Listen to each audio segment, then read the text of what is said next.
Hey guys, welcome to another video. This is going to be a fun one today. I'm asking you, what is your favorite video game trilogy of all time? I've got 3 trilogies in particular I want to discuss today. They're all 16-bit, they're all awesome. Let's discuss and be sure and let me know your favorite video game trilogy of all time or of the 16-bit era.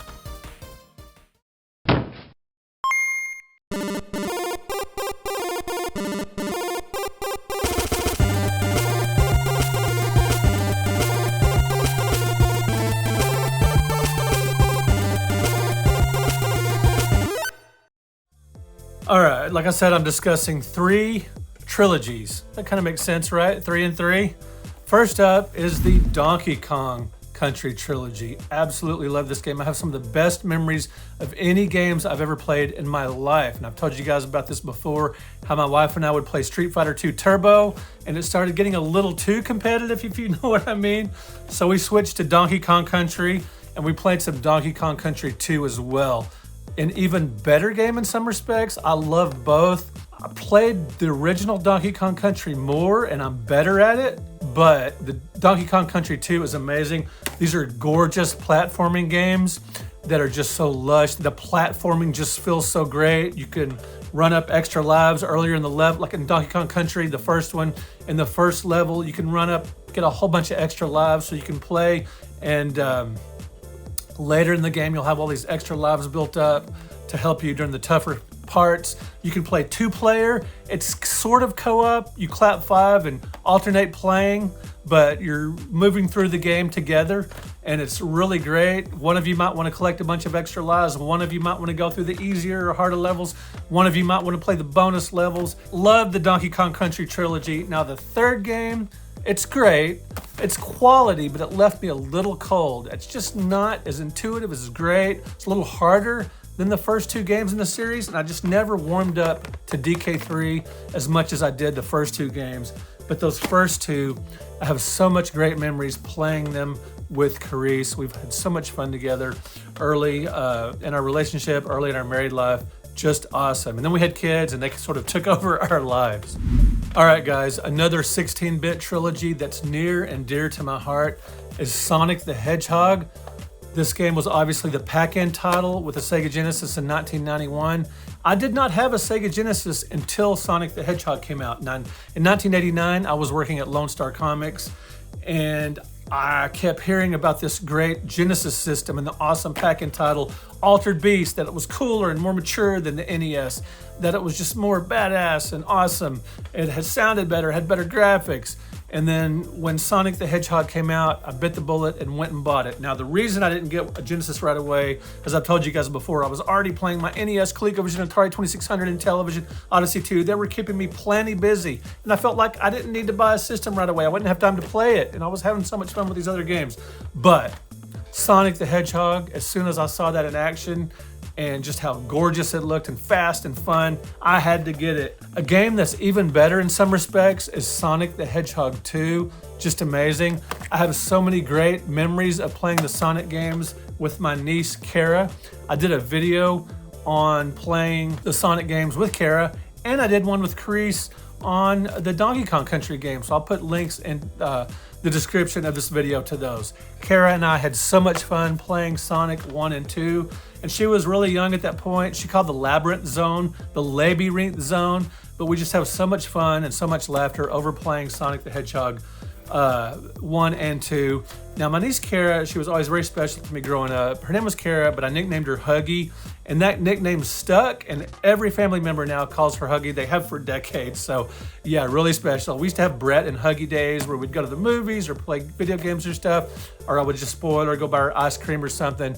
Awesome memories, just such wonderful memories of playing the Sonic games. Now, oddly enough, again, coincidentally enough, Sonic the Hedgehog 3 just didn't resonate with me. It just didn't hit me as hard in a good way as the original 2 Sonic the Hedgehog games.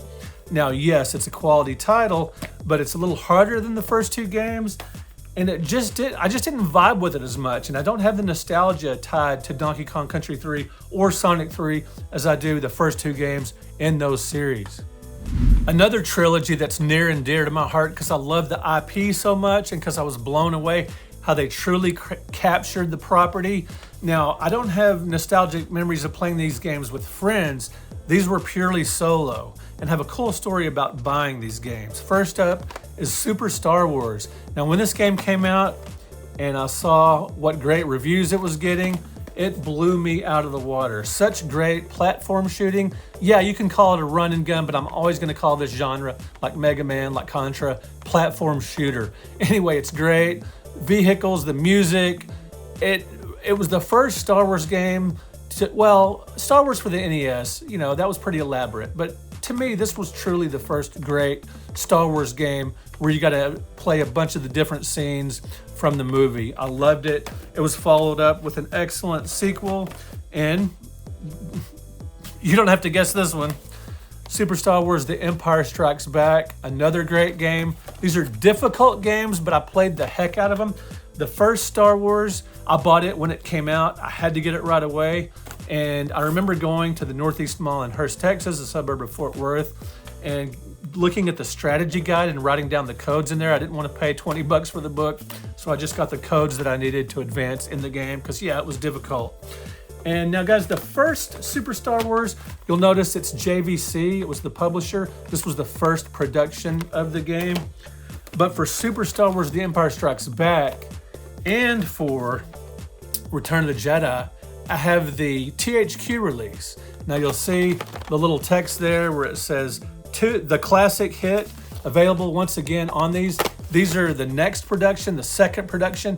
I found these with stacks of all three games at Toys R Us back in the day. A couple of years after they had come out, Toys R Us was dumping them. They had second production copies, stacks and stacks of them for a mere $5 each. Now, like a dummy, I only bought Return of the Jedi and Empire Strikes Back, just one each. Because at the time, speculating on video games wasn't really much of a thing. But even then, I was looking at the great cover art, these really cool Super Nintendo games. I thought, surely these will go for more than $5 each at some point. I could even probably sell them at Comic-Cons for $10, even back then. But I just bought one of each for whatever reason. I just didn't want to outlay the extra money. I wasn't super confident they would go for much more than $10, and I just didn't hassle with it. Obviously, if I had a whole bunch of these sealed now, I could sell them for a lot more than that. But I love the Super Star Wars trilogy on the Super Nintendo, along with Knights of the Old Republic and a few others, Rogue Squadron 2 perhaps. There are some great Star Wars games, but the original trilogy for the Super Nintendo will always hold a special place in my heart, along with the Atari 2600, Empire Strikes Back, and a few others. But if I had to pick my favorite Star Wars games, it would be that great trilogy on the Super Nintendo. A lot of it's nostalgia, but a lot of it's just hardcore platform shooter action. Love those games. Let me know what you think. What is your favorite video game trilogy of all time? What is your favorite 16-bit video game trilogy? I would love to hear from you. Let me know in the comments. I would greatly appreciate it. And hit that subscribe button. We're getting close to 8,000 subscribers. You can help me get there. Thanks a lot, guys. We will talk to you in another video.